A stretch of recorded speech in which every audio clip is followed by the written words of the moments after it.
గుణం ఏంటంటే సత్యాన్ని ప్రేమించే గుణం ఉంది. దేవునికి స్తోత్రం.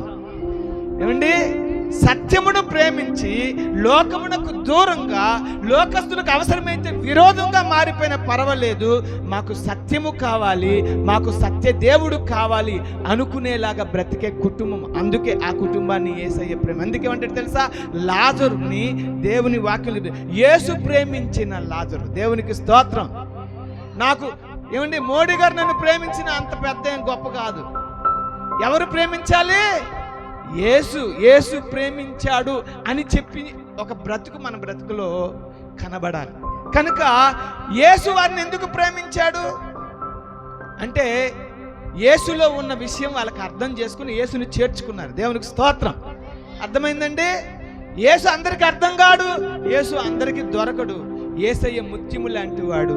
ఆయన దొరకాలంటే ముత్యము సముద్రపు అగాధాల్లో ఉంటుంది, పైకి దొరకదు.